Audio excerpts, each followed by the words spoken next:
네, 일주일 전에 뵙고 또 오게 됐습니다. 성재입니다. 인사드리겠습니다. 네, 제가 지난주에는 주로 이제 지금 고1 그리고 고2가 되는 예비 고1이 되고 고2가 되는 학생들을 대상으로 전반적인 얘기를 많이 했습니다. 그러니까 수시 중심의 이야기를 한 것 같고요.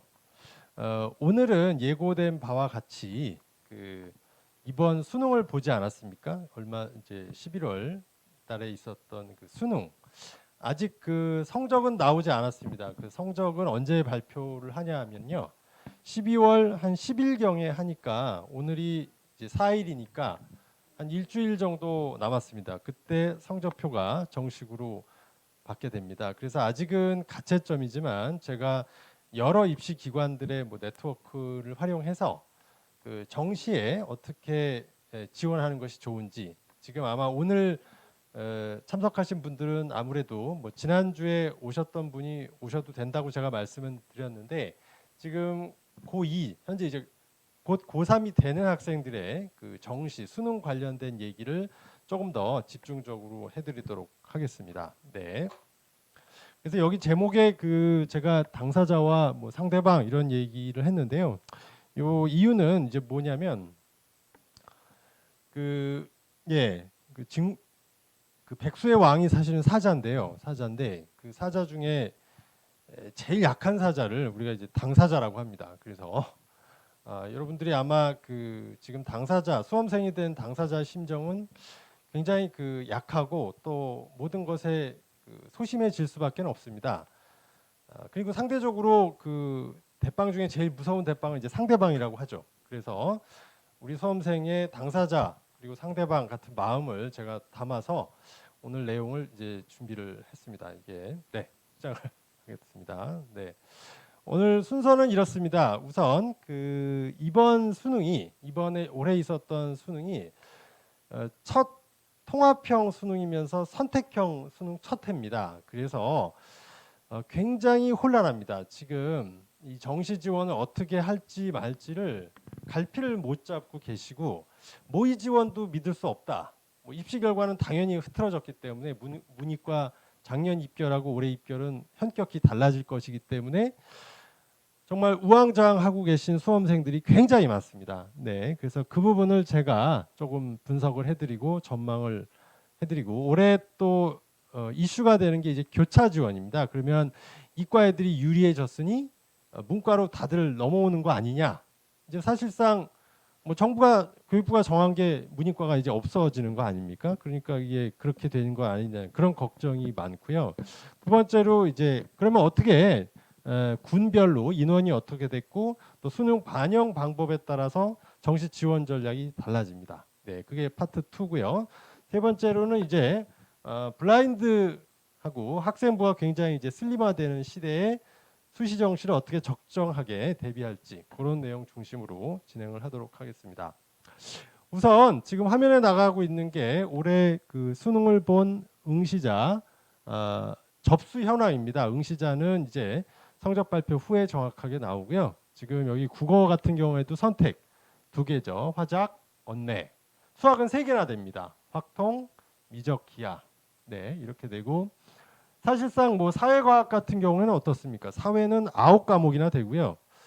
과학도 8과목이죠. 물화생지 1, 2 하니까 17과목입니다. 그러니까 여기서 기본적으로 유불리가 나오지 않을 수가 없습니다. 이렇게 많은 선택이 주어지면 기본적으로 유불리가 있는 겁니다. 유불리가 없을 수가 없습니다. 그러니까 옛날처럼 그냥 한 과목으로 한 줄 세우기 했을 때야 말이 없죠. 할 말이 없죠. 또 같은 시험을 봤으니까. 어쨌든 거기에 승복을 하게 되는데 이렇게 선택이 많을수록 유불리는 필히 발생할 수밖에 없다. 다만 여기서 이제 알 수가 있는 것은 화작과 언내의 선택 비율을 보면 계속해서 7대 3입니다. 그러니까 더 많은 대중은 화작을 하죠. 예, 화작이 아무래도 조금 더 쉬운 감이 없지 않아 있죠. 생활과 윤리 3은 같기도 하고 그런 부분이 있고 언내가 조금 더 어렵지만 대신에 어려운 걸 했을 때 약간의 또 이득이 주어지겠죠. 수학도 마찬가지입니다. 수학은 주로 이제 문과 학생들이 하는 게 확통입니다. 예전에는 한 60% 정도 됐는데 올해는 이제 53%가 응시를 했고, 이과생들이 주로 하는 미적 기하를 합치면 한 45%뭐 이렇게, 절대 다수는 미적을 하죠. 왜냐하면은 기하는 정말 그 수학적 그 영감이 있는 친구들이 주로 합니다. 이게 가장 이과적인 수학의 분야죠. 그리고 응시자도 많지가 않아서 이 정도 비율이 이렇게 나온다. 재미난 건 또 제2외국어 한번 보실까요? 제2외국어는 한 10% 정도를가 응시합니다. 근데 사실 응시할 필요가 없잖아요. 서울대 빼고는 제2외국어를 응시할 필요가 없는데 전국에 그래도 이게 많은 수입니다. 6만 명, 12% 정도가 응시를 하는데 뭐 그 이유는 꼭 서울대를 써서가 아니라 일단 제2외국어까지 응시하는 애들이 모인 그 시험 고사장이 조금 더 조용할 것이다. 분위기가 좋을 것이다. 이렇게 막 다리 떨고 막 이렇게 앞에 방해하는 친구들이 좀 적을 거다. 뭐 그런 취지도 있고, 외국 학생들은 제2외국어를 하는 경우가 많죠. 뭐 그렇게 해서 이 정도 인원이 됩니다. 근데 이거는 이제 접수자고요. 실제 응시자는 여기 접수자 숫자는 보시면 50만이 넘잖아요. 50만이 넘는데 실제 응시자 수는 다릅니다. 이렇게 좀 작게 해서 보여드리면 결시율이 한 10% 이상 나옵니다. 이제 작년에는 13%나 결시를 했고요. 아마 코로나 첫 해라 뭐 수능을 포기한다 뭐 이런 친구들도 꽤 제법 있었던 것 같아요. 그래서 13%가 결시를 했는데 올해는 10.8%니까 뭐 10% 조금 넘는 정도. 이렇게 결시를 했습니다. 1교시가 그렇고요. 2교시 수학을 보고 밥 먹고 집에 가는 애들이 있어요. 그래서 이제 2교시 수학 보고 집에 가는 애들이 있어서 3교시 결시율은 조금 더 높다. 이렇게 보시면 되고, 그래서 실제 응시자 숫자는 40만 조금 넘는 거죠. 45만 정도 이렇게 보면 될 것 같습니다. 그나저나 이제 핵심은 이거죠. 이런 선택 과목에 대해서 뭐 다 아시겠지만 지금 고3이 되는 학생들은 다 아시겠지만 뭐 오늘 고1도 있을 테고 학생들이 있으니까 이렇게 됩니다. 국어는 이제 총 45문항인데요. 45문항 중에 34문항이 공통 문항입니다. 공통 문항은 어디서 나옵니까? 문학과 이제 독서에서 나오죠. 그게 더 중요한 겁니다. 사실은 여기서 이제 자꾸 물으세요. 이제 화작을 해야 돼요, 엄매를 해야 돼요, 이렇게 물으시는데 그거는 11문항이고요. 11문항이고 공통이 34문항입니다. 수학도 마찬가지입니다. 수학도 보세요. 30문항인데 그러면 공통 어디입니까? 수원, 수투잖아요. 그게 22문항이고요. 8문항만 확통이거나 미적이거나 기하가 나오는 겁니다.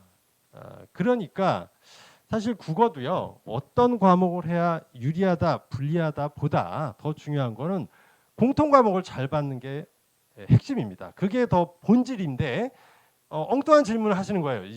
이 시장에서는 그런 논리가 있어서 제가 조금 안타까운 마음에 요런 자료랑 또 저희가 이렇게 시뮬레이션을 해봤습니다. 지금 이 시뮬레이션 결과가 왼쪽에 그래픽으로 나가고 있는데 같은 90점이라고 해도 이번 수능에서 이제 90점을 받았어요. 가령 이거는 그냥 화작의 사례로 말씀을 드리겠습니다. 화작 90점을 맞았는데 어떤 학생은 이제 공통에서 76점, 그다음에 화작에서 14점을 받아도 90점이 되죠. 그리고 70점, 20점을 받아도 90점이 됩니다. 그리고 66점 선택 과목에서 24점 이렇게 받아도 합은 90이 되는데, 자 최종적으로 이걸 표준화하죠. 난이도를 고려해서 표준화를 하면 어떤 애가 제일 유리해질까요? 공통을 잘하는 애가 제일 유리해집니다. 수학도 그래서 미적이 유리해지는 거랑 똑같은 겁니다. 그러니까 국어와 수학 모두 사실은 선택 과목 선택에 집중할 게 아니라 공통 과목을 잘해야 됩니다. 공통 과목을 기본을 잘해야지, 왜 메인을 잘해야지 서브에 지금 신경을 다 쓰고 계신 거예요. 그러니까 그 부분을 조금 판단하시고 접근하셨으면 좋겠습니다. 그리고 여기는 워낙 국어 전문 학원이니까 갈무리 학원 같은 경우에는 충분히 이제 선생님들께서 그에 대한 뭐 저보다 더 정확하게 설명을 해주시고 아마 학생들을 지도하는 거로 알고 있습니다. 그러니까 애매할 땐 학원의 뜻을 따르시는 게 저는 좋다고 생각을 합니다. 네, 그 부분은. 예. 그리고 이제 올해 이제 이슈가 되는 게 또 이겁니다. 이제는 공통 과목을 옛날에는 수학으로 치면은 수학 가형을 따로 보고 따로 채점 평가를 하고 나형도 따로 보고 따로 고안해서 등급 인원이 확보가 됐는데 지금은 어떻습니까? 지금은 같이 보니까 22문항을 말하자면 체급이 낮은 문과 학생하고 체급이 높은 이과 학생이 같이 보니까 어떤 결과가 벌어지냐면 이과 쪽에서는 그게 이제 작년 평가 결과예요. 수능 결과인데 작년에는 그 수학을 만점 받은 학생이 그러니까 원점수 100점이죠. 여기 100이 숫자에 선명하게 보이는데 100점 맞은 인원이 전국에 971명이 있었습니다. 그리고 비율은 0.7%니까 당연히 100분위는 100이 뜨겠죠. 네, 1%가 안 넘으니까 100분위는 100입니다. 97점 맞은 학생은 이제 안타깝게 3점짜리 하나 나간 거예요. 4점이 아니라 3점짜리 나가면 100분위 99. 전국적으로 한 1100명 이렇게 나온 거고 4점짜리 하나 틀린 학생은 3065명. 누적 인원입니다. 그러니까 100분위를 한 2.2%니까 98% 인원이 됩니다. 요거는 작년에 이제 가형 응시자 숫자 기준으로 100분위인데 올해는 가형 나형 구분 없이 전국의 모든 수험생이 공통 문항은 다 풀었기 때문에 어떤 현상이 발생하는지 요거랑 요건 물론 추정치입니다. 추정치인데 비교해 보시면 같은 100분위의 인원이 훨씬 더 많아지게 되는 겁니다. 그러니까 거의 100일 때 저 땐 970명이잖아요. 근데 100이어도 3,000명이 누적 인원이 있으니 실제로 올해 100분위 아래쪽에 이제 97%가 나오면 작년 기준으로는 93%랑 같은 점수라고 판단하셔야 된다는 얘기입니다. 왜냐하면 이 원리는 제가 사실은 이거를 그 국어나 영어 선생님들하고 이야기를 해봤더니 못 알아들으세요. 이게 약간 수학적인 부분이 있어서 그래서 제가 쉽게 설명을 해드릴게요. 100명이 응시하면은 1등급 인원이 몇 명이죠? 4명이죠. 근데 200명이 응시를 한 거예요. 그러면 1등급 인원이 몇 명이죠? 아까 100명일 때 4명이라고 말씀드렸죠. 200명이 응시하면 8명이 된다고요. 그 이치랑 똑같죠.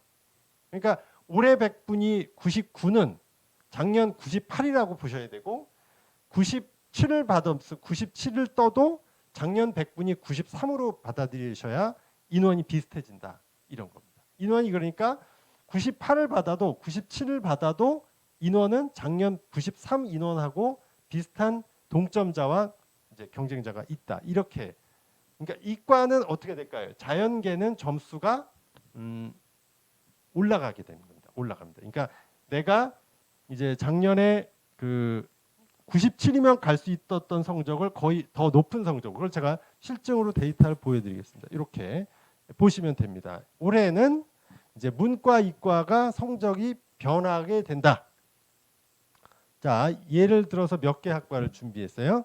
그러니까 서울대 심리학과 문과에서 굉장히 높은 학과입니다. 높은 학과인데 문과는 성적이 내려가요. 그러니까 작년에 국어, 수학, 탐구의 3개 100분위가 보통 297로 보통 배치표에서 나왔어요. 그런데 올해는 294로도 갈 수 있다 이거예요. 문과는 성적이 100분위가 내려가고 이과는 저기 보십시오. 이과는 가령 성균관대학교 소프트웨어 이과죠. 작년에 281이면 갈 수 있었던 겁니다. 281. 근데 올해는 286이 나와야 갈 수가 있다. 그러니까 문과는 연세대 심리학과도 작년에 100분위가 295여야 갈 수가 있는데 올해는 290 정도. 국어, 수학, 탐구의 100분위가. 그러니까 세 개로 나누면 한 97 조금 안 돼도 되는 거죠. 97이나 96이나 이렇게 세 과목이 돼도 여기를 붙을 수 있다.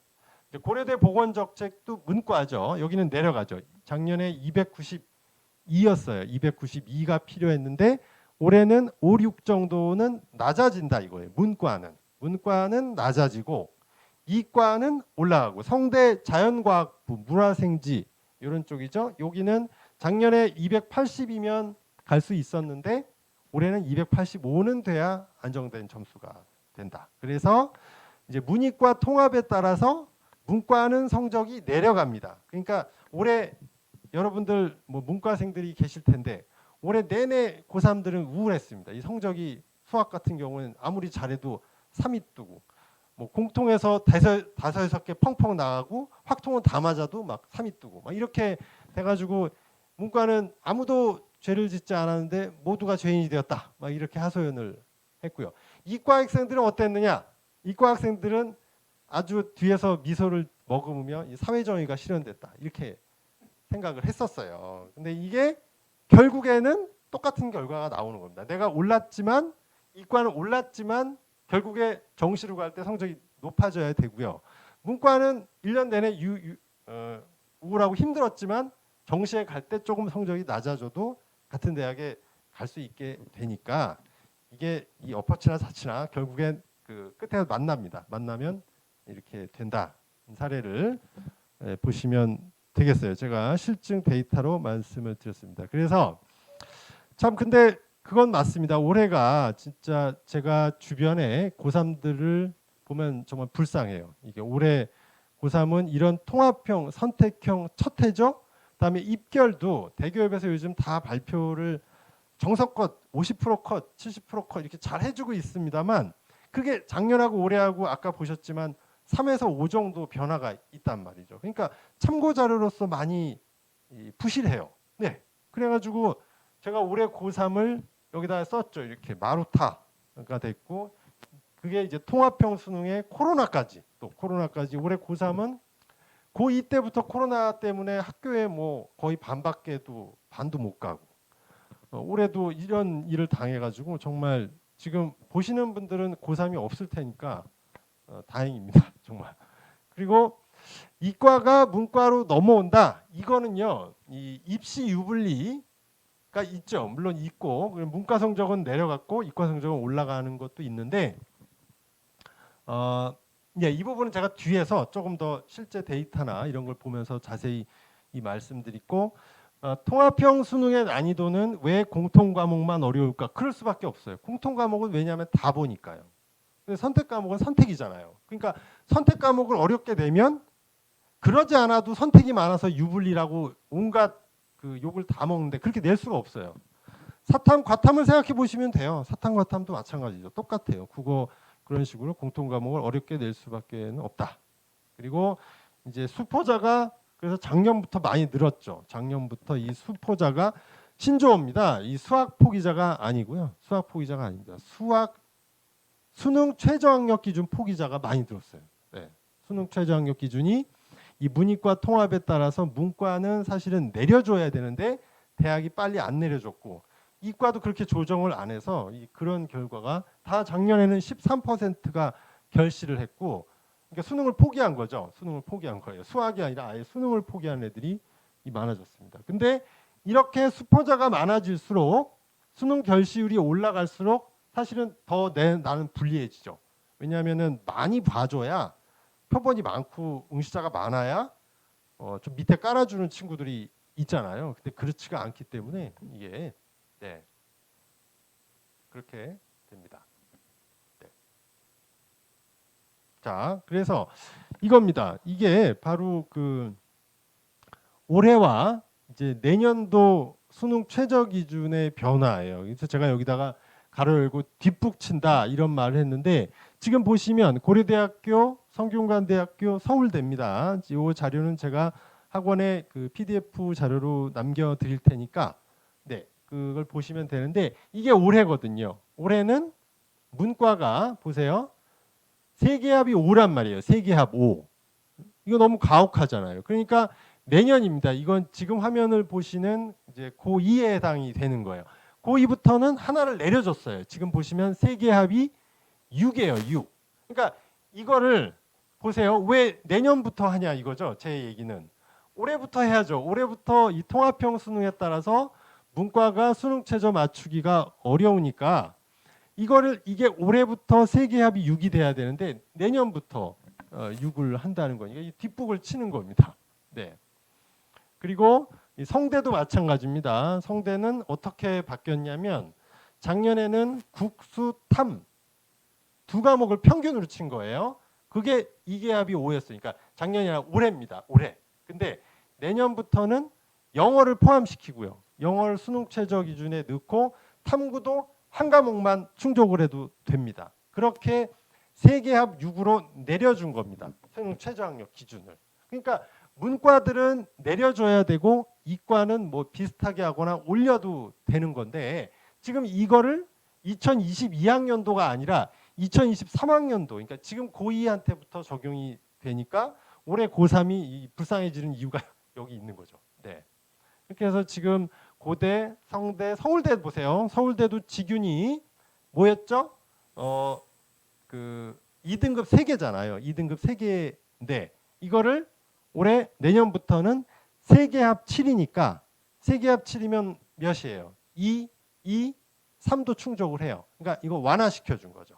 이때는 2고 근데 물론 이제 코로나로 인해서 서울대는 올해도 3등급으로 이렇게 완화시켜 줬습니다만 이건 이제 코로나 변수고 원래 기본은 서울대는 2등급 3개거든요. 근데 그거를 이제 3개 영역 합 7로 이렇게 완화시켜 준 거죠. 그래서 이걸 사실은 올해부터 했었어야 되는데 대학들이 조금 뒷북치는 부분이 없지 않아 있고요. 네, 50% 컷, 70% 컷 설명이요. 그거는 뭐냐면 대교협 어디가라고 인터넷 검색창에 치시면 그 전년도 입결을 대학별로 모두 다 공개를 합니다. 그래서 아직 모르시면은 대교협 이름도 재미나요. 어디가예요. 어디가.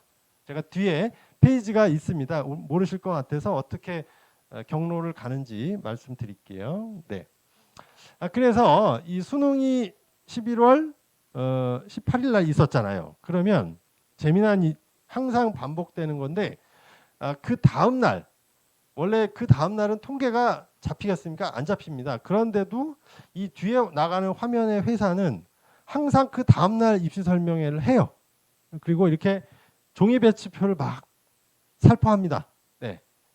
그런데 지금 이 설명회 장면을 항상 이렇게 이런 아마 익숙한 풍경일 거예요. 이런 장면을 아마 많이 보셨을 텐데 지금 보세요. 설명을 하면 설명을 들어야 되잖아요. 원래 뭐든지 수업을 하면은 우리도 야 필기하지 말고 이것 봐 이런 얘기도 우리 많이 하지 않습니까? 근데 아무도 안 봐. 그리고 이 종이 배치표만 다들 보고 있는 이 답답한 풍경입니다. 이 종이 배치표로는 또 대학별로 군, 반영 비율 이런 거를 표시할 수가 없는 정말 그 거칠은 그런 자료인데 이 온라인 세상인데 이거는 이제 종이 배치표를 이렇게 보고 있다는 거죠. 네. 그리고 이 종이 배치표가 이제 몇 년 전부터 하도 잘 안 맞으니까 뭘 합니까? 네, 이걸 합니다. 모의 지원을 해요. 온라인으로 이제 온라인으로 모의 지원을 해서 원서 접수하는 2개 기업이 있지 않습니까? 제2사랑 유사가 있죠. 그 회사들은 이때 또 모의 지원을 해가지고 그러면 여러분들 이 종이 배치표는 인쇄된 거니까 이게 실시간에 그 지원 흐름을 여러분들이 알 수가 없잖아요. 그러니까 뭘 하시면 되냐? 모의 지원을 하세요. 온라인으로 그 대학 그 과에 쓰는 애들이 다 들어와서 지원을 해보는 거 점수대로 써가지고 몇 등 하는지 합격인지 불합격인지 최초합인지 뭐 추합인지 문 닫고 들어갈 점수인지를 온라인 모의 지원을 하세요. 라고 솔깃한 말을 하는데 그게 이 대선 여론 모의조사랑 똑같습니다. 네. 사람들이 보고 이대로 꼭 같이 써야만 그게 맞죠. 모의 지원을 한 그대로 원서 접수를 실제 해야 맞는 겁니다. 근데 지금 이걸 보셔도 제가 이름을 다 가렸어요. 저 31, 36, 42, 36 알아서 추측하시면 돼요. 그리고 요게 또 사람마다 다르고 11월 16일부터 18일까지 했을 때 그리고 11월 30일부터 어제까지 했을 때가 또 변합니다. 네. 원서 접수도 똑같아요. 첫날 하고 둘째 날, 셋째 날 하기 전 다 변하죠. 사람들이 똑같이 끝까지 갑니까? 그리고 여기 KBS가 다르고 MBC가 다르고 SBS가 또 다릅니다. 그러니까 아까 제가 원서협수 기업 두 개가 있다고 했잖아요. 제2모사가 다르고 유사가 또 다르고 또 하나 더 있는데 거기도 달라요. 예. 그래서 이것들은 다 우리가 참고해야 되는 자료, 참고해야 되는 또 다른 빅데이터의 하나일 뿐이지 절대적인 것은 없다. 그 말씀을 제가 드리기 위한 사례로 종이 배치표의 문제 그리고 온라인 모의 지원도 어떻게 활용해야 되는지를 말씀을 드렸어요. 다음은 이제 그래서 나온 이번 수능 그러면 난이도는 어땠느냐? 그 평가원 제가 얘기를 들어보면 정말 작년에도 그렇고 올해도 그렇고 어렵게 내려고 하는 의도는 1도 없었습니다. 진짜 이 코로나 시국도 알고 뭐 근데 문제는 이게 공통 선택이라는 이 선택형 수능에 문제가 사실은 있어요. 그러니까 공통 문항을 쉽게 낼 수가 없어요. 예, 쉽게 낼 수가 없는 부분 때문에 냈더니 그리고 또 하나는 이제 어렵게 내지 않으려고 했으나 문제는 푸는 사람이 어려운 거예요. 공부를 안 했기 때문에. 그래서 아주 최상위 극상위권 애들은 사실은 태풍이 치나 뭐 전쟁이 일어나나 공부를 하죠. 그러니까 걔네들은 잘 봤어요. 근데 대다수가 중위 킬러 문항이나 이런 거에 굉장히 취약점을 드러낸 거죠. 그래서 지금 보시면 죄다 80점대에서 1등급 컷이 나오고 있거든요. 국어, 뭐 수학, 선택 과목 셋 다. 요게 6월 거고요. 요 흐린색이 본 수능이거든요. 지금 보시면 다 그렇죠. 다 80점대에서 1컷이 이렇게 형성이 되고 있습니다. 그래서 이 혹자는 이거를 이제 불수능이다. 불수능보다 더한 용암 수능이다. 막 이런 얘기를 하는데 원래부터 수능의 난이도라는 거는 물불을 가리지 않습니다. 예. 세상에 시자 들어간 것 중에 쉬운 게 어디 있습니까? 다 어렵다고 생각을 하고 그 중에 내가 몇 점을 받느냐 이게 핵심이지. 그 원래 시험은 그런 겁니다. 네. 그래서 요건 이제 각 기관에서 제가 가장 늦게 이 표본을 반영한 회사 거를 하나 갖고 왔어요. 그래서 화작은 83점이 1컷으로 예상하는데 언매가 더 낮죠? 네, 그 이유는 왜 그럴까요? 언매하는 애들이 더 상위권들이 더 많이 하거든요. 그러니까 조금 더 낮은 점수를 해도 공통 문항을 좀 더 잘 보기 때문에 이런 결과가 벌어지고 똑같이 수학도 마찬가지입니다. 지금 보시면 확통은 85점을 맞아야 1등급이 되는데 미적은 80점대 초반이죠. 이게 물론 추정치니까 100% 결과 나오기까지 맞을 수는 없겠지만 추정컨대 미적은 81점, 기하도 84점만 맞아도 1등급이 된다. 이런 구조입니다. 어려운 걸 할수록 그 학생의 수준이 높은 데일수록 조금 더 낮은 점수로도 같은 등급을 받게 되는 것이죠. 네, 그래서 아마 네, 요거는 그렇게 보시면 됩니다. 제가 다른 과목도 몇 개 더 이게 사탐 과목입니다. 사탐 9개인데요. 그나마 이제 다행인 거는 예년에는 그 1등급이 50점이 되는 과목들이 많이 나왔었어요. 근데 올해는 지금 보니까 대부분 저 생활과 윤리나 윤리와 사상도 걸핏하면 그 만점이 1등급이 되는 이런 일이 있었잖아요. 근데 올해는 이제 46, 47 뭐 이렇게 얘기가 되고 있고 세계사만 50이에요. 세계사 50이고 또 하나 더 있는데 그거는 이제 세계 지리. 그러니까 앞에 세 개가 들어간 과목들이 조금 뭐 쉽게 출제가 됐다 이렇게 볼 수 있는 거죠. 50점이 1등급으로 이런 게 이제 유불리가 나오죠. 누구는 이거 다 맞았는데 일 끝에 걸리고 그런 유불리가 이제 선택 과목에서는 필연적으로 발생하는 겁니다. 이게 어쩔 수가 없는 부분입니다. 과탐은 원 과목만 준비를 했습니다. 이것도 과탐이 비교적 출제가 잘 됐죠. 44, 46, 43, 뭐 44입니다. 50점이 없어요. 보통 물리 같은 경우에 쉽게 어렵게 내지는 못하니까 물리에서 만점 받아야 뭐 1등급이 나오거나 뭐 거의 만점을 받아도 100분위가 뭐 98, 96 이렇게 뜨는 경우가 올해는 잘 발생하지는 않을 것 같아요. 그래서 아마 이럴 수가 있어요. 올해 이제 과학이 어렵게 나온 거잖아요. 사회보다 어떻게 보면 과탐이 어렵게 나왔으니까 그럼 과탐을 망친 친구들이 어떡할까요? 문과 쪽으로 교차 지원을 할 가능성은 조금 더 있어 보여요. 그래서 제가 보니까 이거를 제가 갖고 왔어요. 이게 수능 보자마자 저한테 막 전화가 미친 듯이 오죠. 그런 학생들 중에 2명이나 돼요. 벌써 2명이나 됩니다. 저 왼쪽에 있는 친구는 국어 언매를 봤는데 원점수가 이제 86점입니다. 64하고 22니까 이 친구는 1등급 될 겁니다. 100분인 한 97로 보면 되겠죠. 예, 97로 보면 되고 수학은 미적을 했는데 92예요. 공통이 70점, 저기서 22점이니까 이 친구는 그냥 4점짜리 한 개씩 틀린 거예요. 공통에서 4점 나오고 선택에서도 4점 나온 겁니다. 그러면 92점이니까 100분인 아마 99나 98이 될 수 있어요. 98이 될 수 있습니다. 이거는.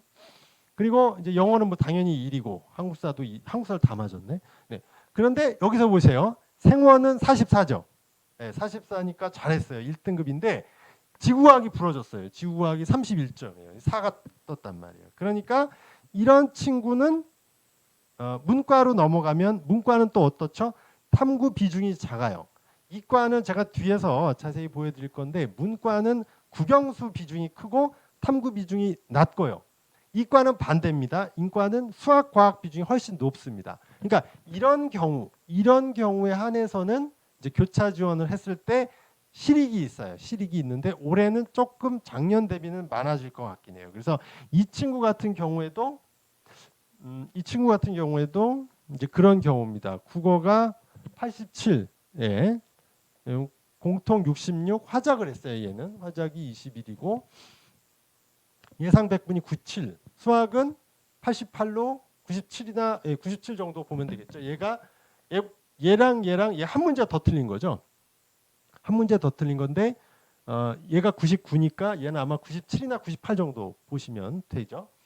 그다음에 생원 지원인데 지원을 조금 못하네요. 그래서 이 친구는 원과목을 둘 봤으니까 서울대는 시설할 수가 없고 연세 낮은 과나 고려대 뭐 이과 최상위권 배치표를 제가 뒤에서 보여드릴 건데 연세 낮은 과나 고려 중위권 학과 정도가 판단되지만 이제 올해 통합형 수능으로 이과 정시 입결이 오르니까 이것도 사실 약간 불안할 수 있어요. 그러니 그리고 모집 군별 역학 관계 또 추합이 막 서로 돌죠. 주거니 받거니 하는 거 아시죠? 그리고 정시 원서 접수 시기가 다큐멘터리 3일이에요. 막 사람 마음이 엄청나게 하루 이틀 3일 경쟁률 보고도 막 변하고 이런 거에 따라서 잘 찾아보고 이게 제 친구의 아들이에요. 그래가지고 제가 이렇게 답신을 이렇게 준 거를 그냥 해갖고 왔어요. 그래서 지금까지 이제 수능 그 시험에 대한 얘기를 했고 이제부터는 이겁니다. 이 정시 지원 방법, 또 모집 군의 역학 관계, 또 수능 반영 비율이 제각각입니다. 이렇게 제각각으로 왜 그러는지 제가 대학에 있었던 사람으로서 알려드릴게요. 지금부터. 자, 아까 이제 질문하신 거 있었죠. 50, 딱 이게 제가 준비를 했는데 마침 또 질문도 하셨네요. 자, 50% 컷, 70% 컷이 아주 친절하게 여기 사이트 ADIGA입니다. 어디 가요? 이렇게 이름을 원색적으로 지었어요. 그래서 이게 센터장 하셨던 분이 저랑 같이 그 입학사정관을 하셨던 분이라 제가 이거 만들 때도 굉장히 같이 의논하고 참여했었던 기억이 나는데 여기 가셔서 대학 학과로 검색을 하셔가지고 누르면 50% 컷, 70% 컷만이 아니라 이것도 나와요. 제가 보여드릴게요. 그 화면입니다. 이게 그 화면인데 이 대학은 제가 일부러 그렇게 크지 않은 대학이에요. 이 근처에 있고 서강대입니다. 서강대는 여기서 되게 가깝죠. 가깝 편이고 여기서 아마 뭐 많은 학생들이 가는 걸로 저는 알고 있어요. 뭐 양정, 뭐 명덕, 뭐 이런 친구들이 꽤 이제 선호하는 학교고 종합 전형으로도 비교적 이 지역 학생들을 많이 뽑아줬었어요. 예. 그래서 여기 보시면 자 가군 작년에는 여기 서강대가 가군에서 뽑았는데 올해는 또 군이 바뀌었어요.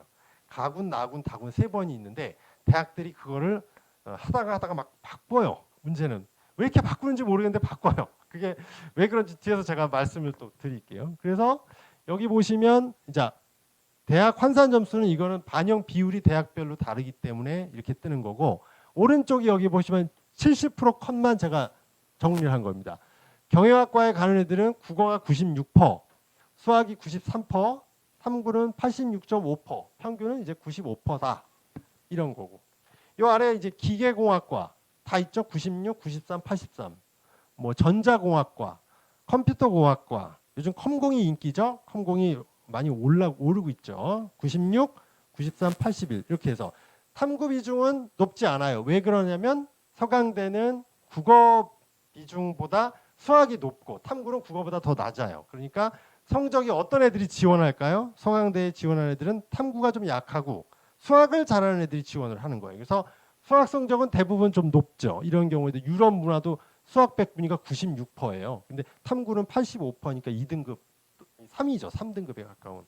이렇게 쫙 볼 수 있습니다. 그리고 재미난 게 요겁니다. 요 충원 인원이 아주 신기해요. 충원 인원이 뭐냐면 이 얘기는 뭐냐면 102명을 뽑았는데 충원이 129명이 됐다는 얘기예요. 그러면 102명인데 102명이 다 나간 거예요. 다. 여기 등록을 안 했어. 그러면 얘들은 도대체 누굴까? 서강대를 경영학과를 쓴 전원은 합격자, 최초 합격자 전원은 서강대 등록을 안 해. 어디 같을까요? 이 중에 일부는 연고대에 웬만한 중위권 학과에 됐거나 혹은 뭐 그렇게 그런 애들인 거죠. 연고대에 좋은 과 되고 서강대는 말하자면 군이 다르니까 그냥 안심 지원을 한 거죠. 그것도 제일 좋은 과가 경영 경제니까 서강학파라고 하잖아요. 그러니까 여기를 썼는데 당연히 이런 애들일수록 연고대 추합이 많이 되겠죠. 그러니까 여기 같이 됐는데 몸이 하나잖아요. 어머님 몸이 하나니까 등록을 두 군데를 할 수가 없죠. 대학을. 네? 그러니까 작년에는 가군의 서강대가 되고요. 나군의 연대나 누구는 고대를 썼을 거 아닙니까? 그러면 그런 애들이 이 경영 경제는 거의 다 나간다 이거예요. 그런데 여기 볼까요? 여기 뭐 인문계는 43명인데 35명이니까 1배수는 안 나가요. 다음에 중국 문화 보세요. 15명을 뽑았는데 6명밖에 취업이 안 돌죠. 이 이유는 이제 여기 지원한 친구들은 연고대에 많이 못 붙는 거예요. 그 이유는 아주 센 과가 아니니까 점수가 그냥 서강대 갈 정도 점수였던 거죠. 그렇다면 연고대에 합격을 못 하죠. 그러니까 한 6명 정도가 중복 합격을 한 거야. 연대 고대에 좀 낮은 인문 계열에 합격을 했겠죠. 그래서 이거는 취업 인원은 군별로 이 주고받거니 하는 역학 관계와 또 하나는 인원이 많을수록 취업도 많이 돕니다. 그러니까 그렇게 보시면 되고 서강대 말고 한 대학만 더 보여드릴게요. 이것도 재밌는 대학이거든요. 이게 이 대학이 어디냐? 간호가 있죠. 간호가 있고요. 경영경제대학 이렇게 있습니다. 그리고 의대도 있습니다. 여기도 여기서 멀지 않은 중앙대학교입니다. 중앙대학교 취업을 보시면 자 중앙대 가군에 중앙대는 다군에서 모집을 해요. 가군도 있고 지금 여기 가도 보이죠. 나도 보이죠. 다도 보여요. 다. 근데 다가 재밌어요. 다의 경영경제대학을 보십시오. 아마 깜짝 놀라실 거예요. 150명을 뽑는데 충원 인원이 1615명이니까 10배, 10바퀴가 돈 겁니다. 10바퀴. 그러니까 이건 왜 이런 현상이 벌어지나 하면요. 다구는 좋은 대학이 일단 선발을 안 해요. 제일 좋은 대학이 중앙대학교예요. 그러니까 가군과 나군의 최상위급 대학을 쓰는 친구들이 다군에 쓸 대학이 없어요. 그러니까 그냥 중앙대에서 제일 높은 경영경제를 쓴다고요. 그러면 걔네들 대다수가 무려 10배수가 가군, 나군에서 웬만한 중앙대 이상의 대학에 붙겠죠. 그러면 얘네들이 중앙대 등록을 안 하니까 학교는 전화하느냐고 너무 바빠요. 취업됐는데 등록하실 거예요? 안 해요. 안 해요. 안 해요. 계속 그거를 이제 10바퀴를 해야 되는 거예요. 10바퀴를 해가지고 이렇게 되고 간호대학도 70명 뽑는데 거의 4배수가 도는 거죠. 그러면 가, 나군에 더 좋은 대학에 이렇게 붙은 거예요. 더 상위권 대학의 간호학과에 붙었을 수도 있고 뭐 화공이나 생명이나 이런 쪽에 간호면 붙을 수 있잖아요. 그러면 이제 걔네들이 나가는 거예요. 그래서 여기 보시면 이런 식으로 70% 컷, 50% 컷이 과별로 이제는 다 볼 수 있는 세상이 됐습니다. 어렵지 않게 볼 수 있고 제가 이렇게 충원 인원이 왜 이렇게 발생하고 이 환산 점수라는 게 다 다른 이유를 제가 대학별로 이 서강대가 다르고 중앙대가 다르단 말이에요. 아까 서강대는 지금 581, 517 뭐 이렇게 70%컷 점수 환산 점수가 나오는데 중앙대는 뭐 700대의 점수가 이렇게 나오는 이유까지 지금부터 또 말씀을 드릴게요. 자, 이걸 보시면 됩니다. 이게 예, 문과입니다. 문과의 지형도예요. 올해 2022입니다. 그러니까 작년하고 뭐가 바뀌었냐? 작년에 여기에 있던 군들이 여기로 갔고 여기 있던 대학이 여기 있었어요. 그러니까 이런 식으로 자리 바꿈을 해요. 그래서 계산적으로 원래 이제 서울대는 항상 중앙에 있는 걸 좋아했었습니다. 원래. 그래서 가운데 떡, 가군, 나군, 다군의 중앙에 버티고 있었는데 몇 년 전에 이제 가군으로 이동을 했었던 거죠. 그러다가 제자리를 찾아왔어요. 제자리를 찾아왔고.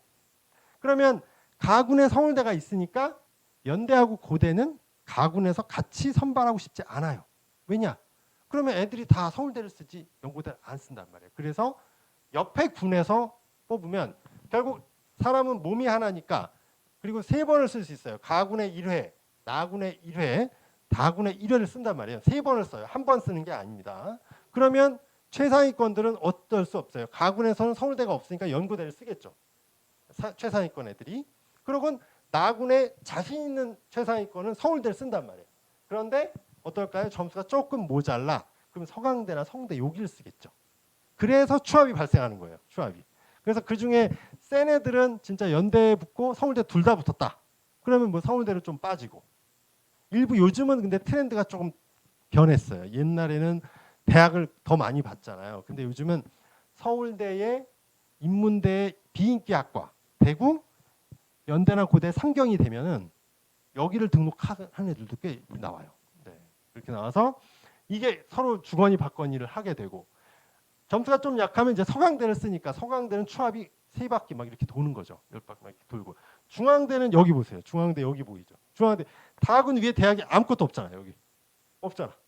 그러니까 여기 쓴 애들이 다군을 안 쓰는 애들도 있습니다. 아니 나 다군 안 쓸래. 내 점수에서 내가 여기를 왜 써? 외대 63명. 요 가로위 인원이 선발 인원이에요. 안 써요. 안 쓰고 그냥 떨어지면 나 재수할래. 뭐 이런 애들도 있고. 혹시 모르니까 중앙대를 썼어. 그러니까 10배수가 도는 거죠. 여기 되는 애들은 다 이 위로. 성대 되고 여기 됐으면 당연히 일로 갈 거 아니에요. 뭐 이렇게 해가지고 제가 위치로 이렇게 여기를 합산을 내봤어요. 그러니까 맨 최상위권 서울대 갈 정도면은 전국에서 수능 성적이 한 몇백 등 해야 돼요. 여기는 이제 수시에서 이제 요거는 정식 계획 인원인데 이 정식 계획 인원에는 이제 수시에서 2월 되는 인원이 포함이 안 됐으니까 제가 조금 넉넉하게 약 300, 265명이지만 약 300. 여기도 한 1,500이지만 1,500 이렇게 보고 이렇게 본 거예요. 그러니까 상위 누적으로 해서 수능 성적 기준으로 문과에서 한 몇 등 정도 하면 이제 어느 대학 라인이구나 이걸 알 수가 있어요. 예, 이제 수능 성적이 이제 다음 주면 나오잖아요. 다음 주 말에 나오면 내 전국 등수가 이 정도면 어느 대학 라인에 걸리겠구나 이렇게 문과를 추정하실 수가 있습니다. 그래서 제가 탑10 대학 정확하게 11개 대학이죠. 서연고, 서성한이, 중경외시까지 여기 군별 뽑는 인원이에요. 요쪽 라인에 보시면 중앙대는 이제 문과는 가군에서는 140, 나군에서는 134, 다군이 제일 많이 뽑죠. 230명을 이렇게 뽑는 거예요. 이 전략이 있는 거죠.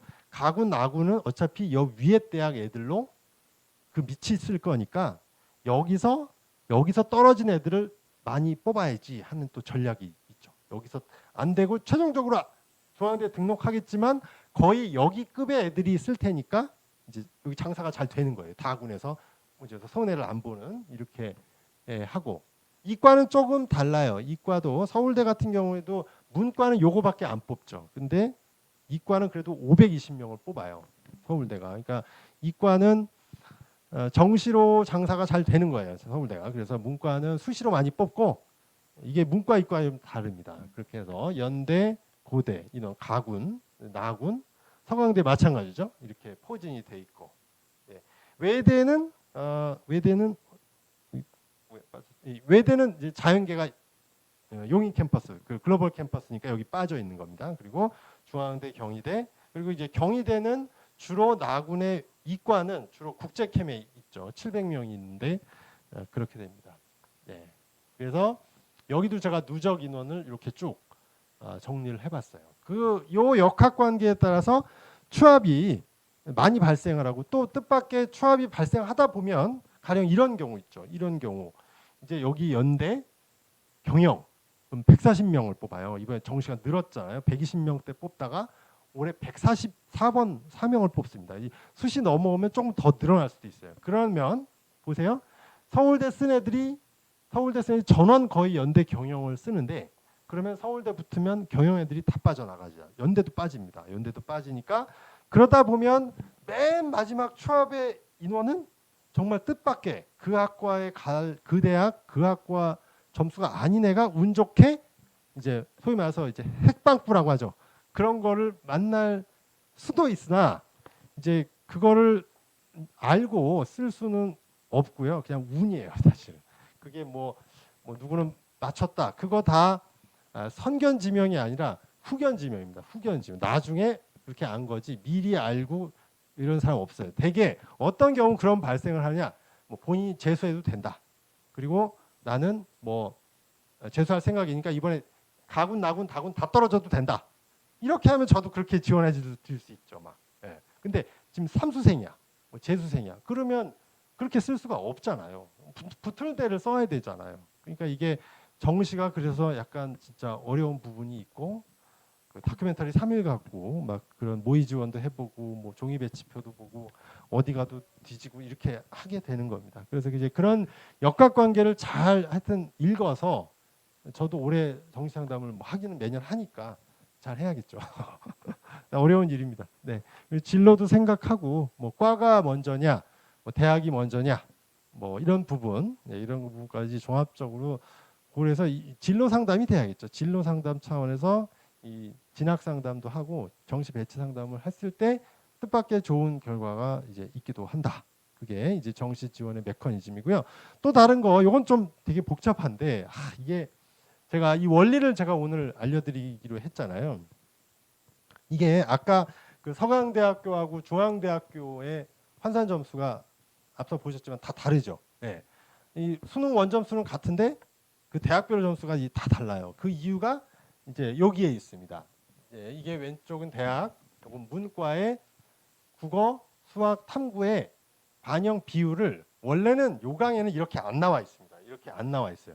대개 국어가 뭐 30, 수학이 뭐 35, 탐구가 뭐 25, 뭐 이런 식으로 숫 나와서 제가 이거 어떻게 정리를 했냐면 저는 항상 이렇게 해요. 국어를 1로 보고, 예, 국어를 1, 여기 국어학원이기도 하지만 맨 앞이 어쨌든 국어잖아요. 국어를 1로 봤을 때 수학과 탐구의 비중입니다. 자연계도 마찬가지로 국어가 1입니다. 1이었을 때 수학의 비중은 1.2, 0.8 이런 식으로 해서 이게 더 보기 좋으시다고 해가지고 저는 항상 요강을 받자마자 이 작업부터 합니다. 여기서 해서 보여드릴게요. 자, 서울대는 재미납니다. 서울대는 문과와 인문과 자연의 국어, 수학, 탐구의 비중이 같아요. 그렇죠?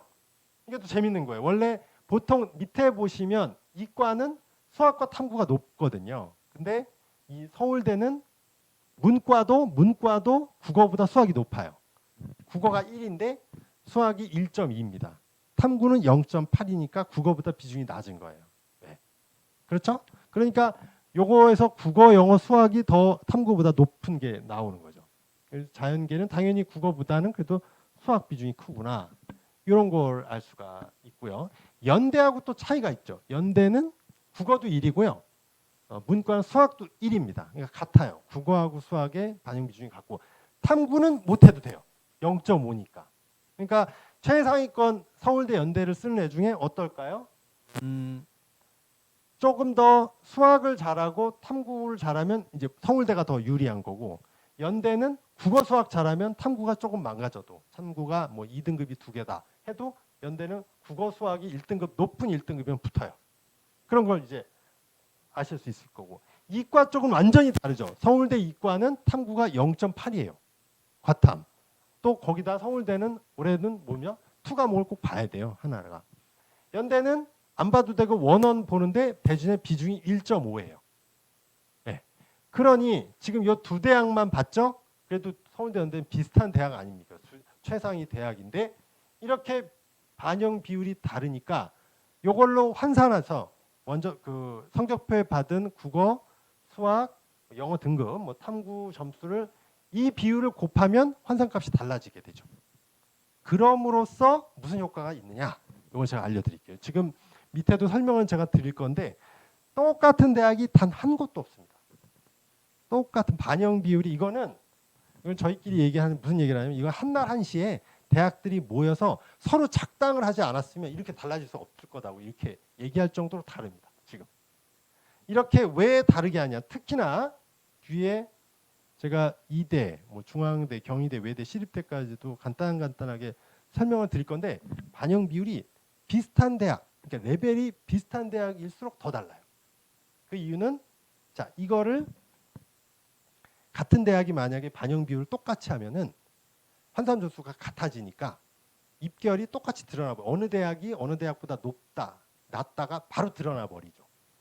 그런데 반영 비율을 이렇게 다 다르면 환산 점수가 다 다르니까 A 대학, B 대학, C 대학이 다 다른 점수니까 서로 높다 낮다가 희석돼요.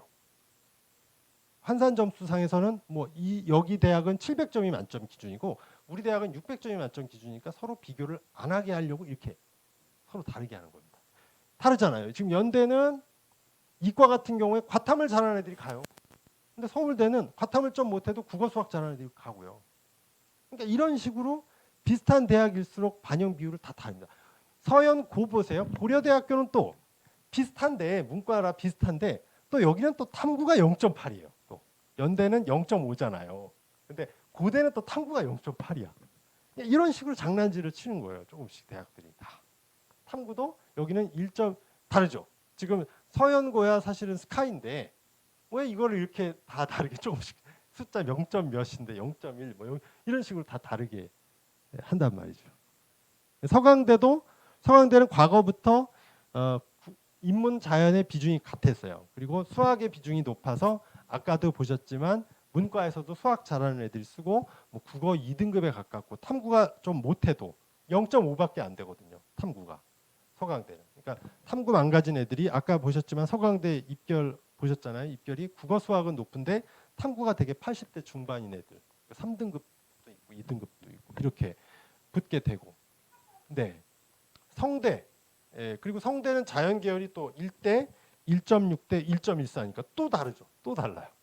또 다르고 한양대는 또 재미난 게 요 위에 대학은 영어를 반영을 공식적으로 안 해요. 비율은 없고 뭐 가감점 뭐 이런 식으로 다른데 여기는 또 영어를 반영해. 그러니까 또 여기는 근데 영어를 반영하는데 문과에서도 이걸 나눴어요. 인문 계열하고 상경 계열, 경영, 경제, 뭐 한양대는 금융도 있고요. 또 파이낸스, 경영 이런 과들이 이렇게 잘 많이 있거든요.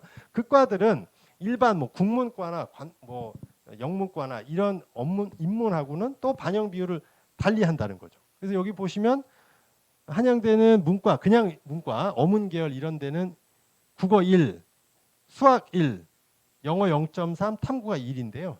이 상경 계열은 뭐가 중요합니까? 수학이 중요하잖아요. 그러니까 수학이 1이 아니라 1.3이죠. 1.3 이렇게 뜨고 영어는 0.3, 탐구는 이제 0.6 이렇게 반영하니까 인문하고 상경도 또 유불리가 있겠죠. 점수가 또 다르게 됩니다. 그 다음에 탐구는 여기 보시면 탐구는 여기 한양대가 굉장히 자연 계열은 전형성을 띠는 게 여기 보세요. 1 그리고 수학이 1.4 그렇죠? 과학도 1.4입니다. 그러니까 수학하고 과학을 합치면 높죠. 네. 성균관대도 수학하고 과학을 합치면 국어보다 훨씬 높죠. 네. 그래서 이런 이과 쪽은 국어가 조금 안 나왔어도 수학 과학이 높으면 이렇게 붙게 되는 구조가 이렇게 형성이 된다. 네.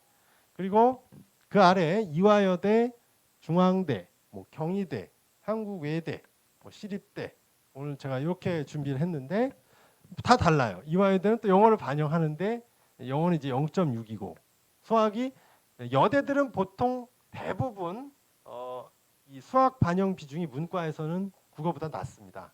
여학생들이 보통은 수학을 그렇게 잘하기는 어렵잖아요. 그래서 문과에서는 0.8, 영어 0.8, 탐구 0.8. 이과는 그래도 수학이 1.2, 그리고 영어가 0.8, 그다음에 탐구가 1 이렇게 해서 이화여대는 영어 반영의 포션이 있고요. 중앙대도 이렇게 또 달리해요. 인문하고 상경 이렇게 또 달리한다는 거죠. 근데 상경은 되게 어떻게 한다고요? 수학이 높다. 1.3이잖아요. 지금 1.3. 탐구 0.6. 여기는 중앙대는 수학, 과학이 1.6, 1.49, 국어가 1이니까 수과를 잘해야 되는 거죠. 그리고 또 재미난 대학은 경희대학교는요. 한국사도 반영을 해요. 한국사를 반영하는 대학이 이게 있는데 비중은 굉장히 작아요. 0.1, 0.1이니까. 근데 또 뭐 한국사 내가 1이다 뭐 이런 친구들 같으면 뭐 다른 대학을 이렇게 봐가면서 지원을 할 수도 있겠죠. 이과는 1이고 수학이 1.75, 네, 영어가 0.75, 과학이 1.25니까 수학, 과학 합치면 3이죠. 네, 그리고 한국사는 0.25 이렇게 반영을 합니다. 외대는 이제 이과는 용인에 있으니까 그냥 서울 거 문과만 1대 여기도 영어를 반영합니다. 외대라서 영어가 국수 0, 영어 0.7 탐구하고 같아요. 탐구와 영어 비중이 같구나. 그래서 나름 뭐 대학의 정체성, 뭐 위상 이라는 측면에서 외대는 이제 영어를 반영하는 게 맞겠죠. 뭐 그런 면도 있으나 제가 얘기한 것처럼 대학이 제가 내부자로서 말씀드리면 대학들은 이런 점수를 반영 비율을 달리해야 우열 관계에서 벗어날 수가 있는 거죠. 서열 관계에서 벗어날 수가 있기 때문에 이렇게 정말 한나라한 시에 모여서 당신의 대학은 이렇게 해라고 짠 것처럼 정말 다 다르다는 거죠. 다 다른. 물론 이제 대학을 10개, 11개 대학 중심으로 오늘 제가 봤는데 한 30개 이렇게 막 하다 보면 비슷한 대학도 있긴 있어요. 비슷한 반영 비율이. 하지만 하여간 이런 원리를 이해하셔야 이제 정시 지원을 할 때 우리가 주의해야 되는 게 군, 모집 인원, 반영 비율입니다. 이거를 꼼꼼하게 보시고 지원을 하시는 게 좋겠다. 네, 그런 내용입니다.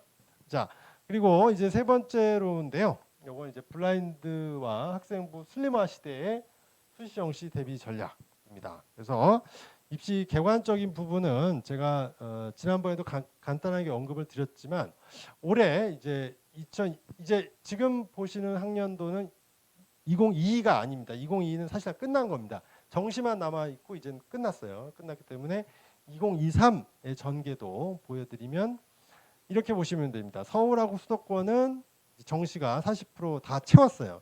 조기 달성했죠. 원래 정부가 지정한 해가 23년 올해 내년부터잖아요. 근데 이미 대학들이 조기 달성을 했죠. 우리나라는 뭐든지 뭐 무역, 수출, 산업 뭐 이런 거 조기 달성 좋아해요. 그러니까 대학도 어차피 내년에 40% 맞출 거 올해 맞춥니다. 그래서 다 맞췄어요. 거의 다 맞춰서.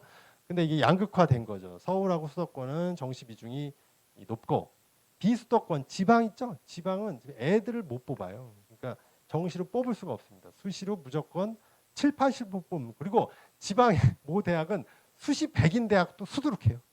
네, 정시가 없어요. 학생 수가 없기 때문에 이런 대학도 많고요. 그리고 올해 제일 꿀팁 수시의 꿀 전형은 뭐였냐? 학추였어요. 학교장 추천 전형은 학교별로 추천 인원이 제한이 돼 있고 수능 최저도 있습니다. 수능 최저가 있기 때문에 이게 사실은 그래서 이제 내신 따기 좋은 학교가 뭐 수시 정시 두 번의 기회를 다 활용할 수 있는 거 아니냐? 그러니까 특목 자사고보다 일반고가 더 낫다 이런 견해도 꽤 있는 거예요. 그래서 서울권이라면 또 이 지역도 사실은 내신이 쉬운 동네가 아니니까 일단은 정시 위주로 하면서 수시에 수능 최저가 높은 전형이 차라리 더 유리합니다. 그래서 내 학생부가 나쁘면 나쁠수록 이 집 나간 학생부가 다시 들어오려면 뭐가 필요하느냐? 수능 최저입니다. 수능 최저가 내 죽은 학생부를 살린다 이렇게 보시면 됩니다. 그래서 최저가 높게 걸리면 걸릴수록 더 낮은 학생부로 합격이 되는 겁니다. 그러니까 여러분 수능 최저 높은 걸 피하고 싶잖아요. 그렇지만 그건 남도 똑같습니다. 그래서 높은 쪽이 합격 확률은 수시에서 훨씬 높다는 거. 그리고 이 블라인드 관해서도 제가 올해 꼭 말씀드리고 싶은 거 이거예요. 블라인드는 신경을 쓰지 마십시오. 왜냐하면은 제가 입학사정관을 한 지가 되게 오래됐어요. 사실 오래됐고 그때는 학생부 종합전형 이전이라 이름 명칭도 입학사정관 전형이었어요. 근데 그때부터도 이미 블라인드를 사실은 했습니다. 저희가 실험을 다 해봤어요. 학교 이름 가리고도 뽑고 학교 이름 보고도 뽑고 뭐 대학원생들 보고 채점해보라고도 하고 일반인들하고 다 해봤는데 다 해봤거든요. 그런데 블라인드 영향 그 평가 그 결과가 큰 차이가 없어요. 그래서 제가 지난 시간에는 서울시 10개 대학의 사정관들하고 제가 직접 통화한 내용을 보여드렸잖아요. 지난 PPT에 있어요. 그걸 보시면 다 통화를 했는데 블라인드 영향이 있다 없다. 한 대학, 그 경희대 정도 대학 빼고는 전부 다 영향이 없었다. 그 이전과 달라진 게 없다. 이렇게 이야기를 하고 있습니다. 그래서 다시 강조하지만 이제 수능 최저 기준 요거 맞추는 게 수시에서도 살 길이다는 거. 다음에 의학 계열 얘기는 지난번에 제가 했으니까 간단하게 보면서 넘어가겠습니다. 그래서 네. 올해 이제 아직 수시 결과가 최종으로 집계되지는 않았습니다. 근데 지금 1단계 합불된 걸 보니까 이런 차이가 있더라고요. 제가 있는 대치동권에서는 이제 특목 자사고 외고 친구들이 제가 이제 영어 학원에 있어서 많이 왔는데 이게 서울대랑 연대랑 고대가 다릅니다. 이게 서울대는 수시 인원이 별로 안 줄었어요. 근데 연고대가 많이 줄어가지고 여기 뭐 명덕 외고를 비롯해서 뭐 대원, 한영, 대일 뭐 이런 외고들이 보니까 서울대 실적은 크게 안 줄었어요. 근데 연고대는 1단계에서 좀 줄은 대학이 좀 많다. 그런 게 있어서 제가 여기다가 외고는 외로워 이런 말을 했죠. 그래서 이제 학교도 잘 변해야 됩니다. 사람이나 조직이나 제가 요즘 세상은 정말 잘 변하는 사람이 잘 산다. 그리고 일반고는 상대적으로 선방이라고 할 수 있습니다. 블라인드에다가 학생부가 슬림화되고 또 코로나 영향도 있어요. 코로나 영향이 있으니까 특목 자사고가 더 활동 면에서 손해를 볼 가능성이 높은 거죠. 그래서 일반고도 선방을 했고 또 하나 특징은 요거예요. 졸업생들이 수시에 꽤 잘 됐어요. 그 이유는 제 생각에는 이 졸업생 학생부가 어떻게 보면 재학생 학생부보다 더 깨끗해요. 재학생들은 2년 동안 코로나가 묻어가지고 활동이나 이런 게 많이 없는데 졸업생은 고3 때만 영향을 받은 거잖아요. 그래서 이제 1단계 넘어간 애들이 좀 더 많았다. 그렇게 말씀드릴 수가 있고, 요거는 저번에 보여드린 거니까 간단하게 넘어가겠습니다. 이제 교과 이건 그 내년도죠. 내년도 입시에서 교과 전형의 인원, 종합 전형의 인원, 논술 전형, 뭐 정시는 이미 다 40% 달성하는데 여기 보시면 이 교과 전형의 상당수가 학교장 추천 인원이거든요. 그래서 아시겠지만 연세대 같은 경우에는 교과 전형 경쟁률이 1단계 5배수에 미달했기 때문에 전원 쓴 친구들이 다 면접 대상자가 되는 그런 면접 대박이 있었죠. 그래서 거의 이 교과 전형이 이거고요. 요 밑에 대학도 제가 말씀을 아마 드렸을 거예요. 그 11개 대학까지 비율이 정시가 더 높죠. 정시 합이 이제 46%입니다. 요거는 이제 다운 받아서 천천히 감상을 하시면 됩니다. 네, 그리고 요거 의학 계열 비율은 원래부터 이제 정시 비율이 의학 계열은 높은 거로 다 알고 계실 거예요. 40%를 늘 유지했는데 이게 40%가 아닌 거죠. 왜냐? 이제 수시에서도 수능 최저가 거의 매우 높죠. 거의 정시 의대에 갈 성적만큼의 수능 최저가 걸려 있기 때문에 이거는 4대 6이 아니라 6대 4가 아니라 거의 정시가 8이다. 8이고 수시가 2다. 뭐 이렇게 애들 보시는 게 맞다. 네, 요거는 이제 이과 아까 이과의 그 배치표입니다. 의예과, 치의예과, 한의과, 약학과, 수의예과, 그다음에 서울대 이공자연. 제가 이제 그룹핑 해가지고 서열 이렇게 한 거죠. 그래서 서울대 일부 높은 과는 의대 중위권 의대하고 거의 같은 걸 이제 가로로 보시면 좋아요. 가로로 보시면 거의 서열이 이렇게 나오고 제가 서연고만 특집으로 서울대 상위학과 그냥 하위학과 이렇게만 나눴어요. 저거를 원래는 어떤 데는 저걸 다 칸칸 이렇게 나눠서 서열을 조장하는데 전 별로 그렇게 교육적으로 옳지 않다고 생각해서 이과는 그거로 가야죠. 적성으로 가야 되니까 이제 이렇게 두 그룹으로만 연대 나왔습니다. 미세하게 어쨌든 연대가 고대보다 조금 높게 자리하고 있다. 무슨 일기예보 하는 것 같네요. 제가 이렇게 보시면 될 것 같아요. 자, 그리고 요건 이제 의예과 입결인데 네, 시간이 많이 지났으니까 요거 아마 지난주 자료에 요건 있었을 거예요. 그래서 넘어가고 요거죠. 이제 학생부가 많이 슬림화됐다. 네. 그리고 근데 자 보세요. 요 오늘 대상자가 요 고3이잖아요. 예비 고3 맞죠? 예. 이 학생들은 전이랑 동일합니다. 그러니까 대부분 다 지금 반영이 돼요. 그 아래가 미반영 미기재가 벌써 6개나 되는 거죠. 이렇게.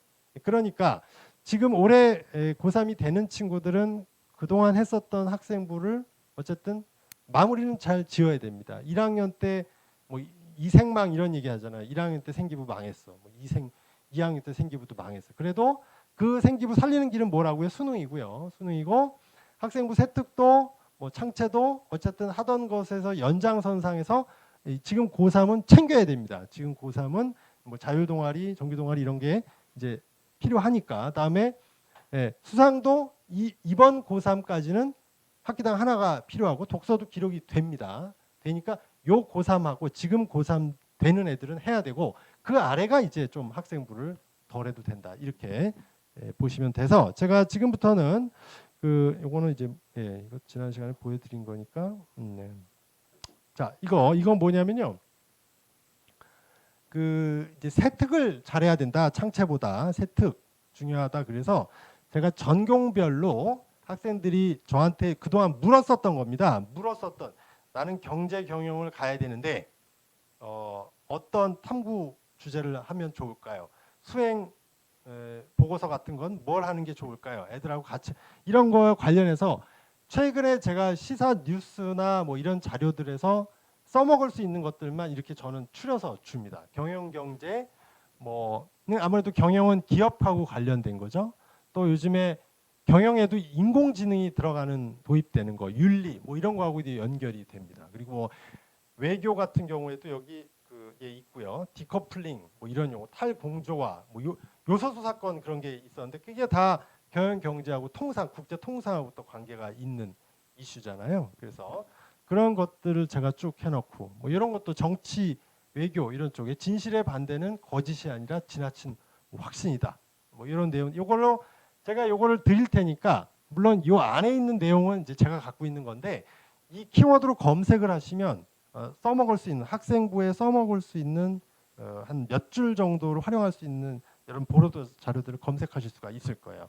여기 사회과학대학, 뭐 여성 인권, 젠더, 뭐 민주주의 삼권 분립, 뭐 그다음에 롤스 로직, 하이데거, 뭐 송지우 이런 교수들이 쓴 내용들을 내가 모아놓은 겁니다. 근데 여기서 학생부 세특에 따다 쓸 수 있는 것들이 많아요. 뭐 사회과학의 조지 프리드먼 같은 교수들이 얘기한 거, 미국 또 이제 세계사와 세계 역사가 다르거든요. 뭐 그런 부분도 굉장히 재밌고 하는 것들입니다. 요거는 이제 국제 관련된 겁니다. 미중 그리고 뭐 중국몽, 시진핑, 뭐 탄소 중립 이런 것들 모아놓고 여기 이제 윤리 요즘엔 AI 윤리도 굉장히 많이 관심이 있고 뭐 이게 컴퓨터 소프트웨어하고도 또 관련이 있죠. 융복합의 시대다 보니까 그런 거고 고전 뭐 이런 키워드로 검색을 하시면 세특에 조금 경제적으로 활용하실 수 있을 것 같아서 제가 이 자료도 드리고 갈 거예요. 그리고 끝으로 제가 또 한 가지 추천해드리고 싶은 거는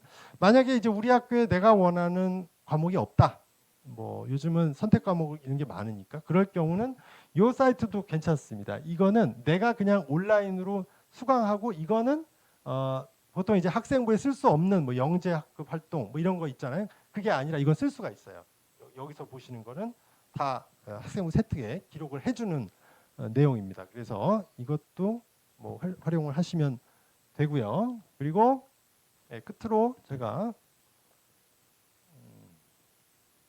끝으로 보여드릴 자료는 요건데요. 이제 자 이게 제가 여기 올 때 썼던 내비게이션이에요. 내비게이션으로 이렇게 저희 집이 저쪽이거든요. 저쪽에서 여기 오는데 한 30분, 40분 정도 걸립니다. 근데 여러분 내비게이션을 써 보셨잖아요. 대부분 써 보셨는데 어떠신가요? 대강은 편리한데 아주 디테일한 거는 사실 내 길을 나보다 더 잘하는 내비게이션은 없다. 저는 이렇게 생각을 합니다. 가끔 내비게이션이 왜 이렇게 멍청하지? 이렇게 답답할 때 있지 않으세요? 저도 그런 생각이 많이 들어요. 그래서 제가 끝에 엔딩을 왜 이거를 했냐면은 요즘에 보니까 그런 친구들이 많더라고요. 어머님들도 이런 얘기를 많이 하셨는데 너무 이제 2년 동안 지쳤다.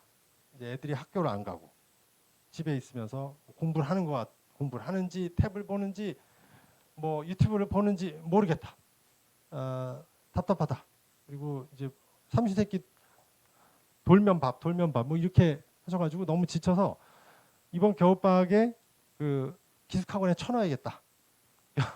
뭐 이런 식으로 자꾸 이런 거에 의존하려는 그런 나의 길을 내가 더 잘 아는데 이제 그렇지 좀 편한 선택을 하시려는 그런 경향이 많은 것 같은데 방학 때 사실은 거기 가면 공부를 많이 할 것 같잖아요. 우리도 그렇고.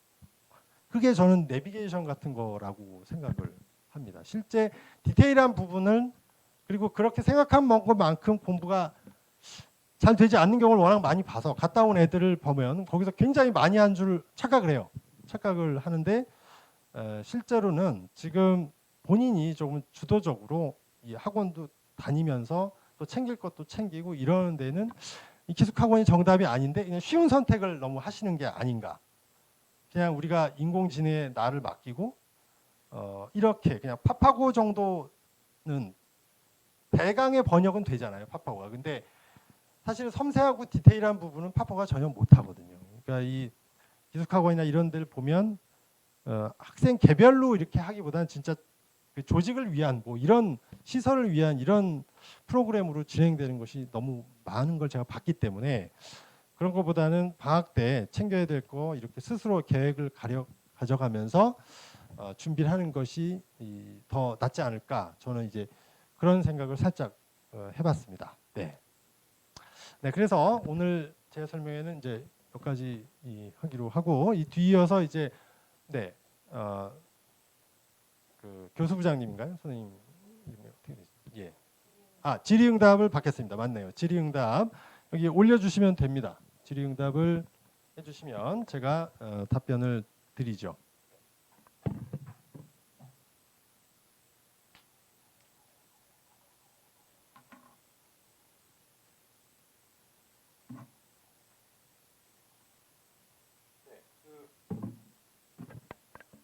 오늘 그 자료는 제가 그 여기 학원의 PDF 파일로 드리고 항상 갑니다. 그러니까 보셔서 참고를 하실 수가 있고요. 네, 그렇게 하시는 거로 하고 지난주 자료도 제가 드렸죠. 지난주는 이제 고 1, 2 고교 선택 면접 준비를 말씀을 드릴게요. 면접 준비는요. 이게 사실은 제가 학자면이라는 말을 많이 씁니다. 학생부, 자소서, 면접이 따로따로가 아니라 하나입니다. 한 몸입니다. 그래서 아까 좀 전에 보여드린 이제 이런 것도 있잖아요. 이런 내용들을 잘 활용해서 학생부를 잘 기록을 하고 평상시에 이제 이런 걸 관심을 가져두고 그러니까 우리가 공부를 하는 목적은 뭐죠? 생활 속에서 그걸 발견해야 됩니다. 그러니까 여기 내용들은 다 사회문화 시간 혹은 정치와 법 시간, 생활과 윤리 시간에 다 나온 것들, 뭐 외국어 시간, 영어 시간에 배운 것들이 이게 적용되는 것들입니다. 그런 것들을 잘 해놓으면 학생부고 좋아지고 올해 고3까지는 또 자소서가 있거든요. 그러면 그런 학생부에 있는 내용을 자세하게 쓰는 게 자소서입니다. 그리고 그걸로 갖고 면접을 하는 게 면접이고요. 네, 그래서 면접 준비는 평상시에 하는 겁니다. 물론 파이널 같은 강의도 있지만 평상시에 학생부 관리를 하고 그걸 토대로 자소서 쓰면 그게 이제 면접이 됩니다. 마지막 판은 뭐 파이널 같은 거로 면접 준비를 하면 되고요. 네, 그렇게 말씀드릴 수가 있고요. 네, 2024학년도 입시에서 논술로 대학 갈 수 있습니다. 있고 폐지되지는 않았어요. 인원이 많진 않죠. 많지는 않은데 이것도 문과이과가 좀 다릅니다. 연세대학교를 제가 예를 들어서 말씀드릴게요. 연세대학교가 논술 인원이요 굉장히 적은데 그 중에서도 문과이과가 다릅니다. 문과는 정말 적어요. 막 국문과 3명 뽑고 뭐 정외과 5명 이렇게 뽑습니다. 근데 이과 쪽은 공대는요 논술을 많이 뽑아요. 이유가 뭐냐? 이과 쪽은 수능보다 수리 논술, 과학 논술로 학생을 더 검증하는 게 더 좋다 이런 생각이 있기 때문입니다. 그래서 이 논술로 뽑는 대학이 줄었지만 대학별로 문과는 적고 이과는 많은 대학이 꽤 제법 됩니다. 네. 그리고 김은예 선생님이 수시 예상 수능 최저 점수 안 보는 학교는 어디 학교? 예, 있어요. 있고 서울대학교가 대표적이죠. 서울대학교 일반 전형 수능 최저 없어요. 수능 안 봐도 갈 수 있어요. 네, 그렇지만 어떻습니까? 그러면 다른 스펙이 엄청나야 되고 그래서 수능 최저가 없다고 좋아할 게 아니라 제가 말씀드리잖아요. 수능 최저가 없으면 어떻게 되느냐? 다른 입결이 엄청나게 좋거나 뭐 내신이 엄청나게 좋거나 이래야 돼요. 그래서 수능 최저가 높은 쪽으로 지원하시는 게 합격 가능성이 높다. 그리고 제가 맨 마지막 거만 하나 답변 더 하고 갈게요. 그 자사고 3등급과 1등급이 수시로 갈 때 같다고 하던데 맞나요? 그건요.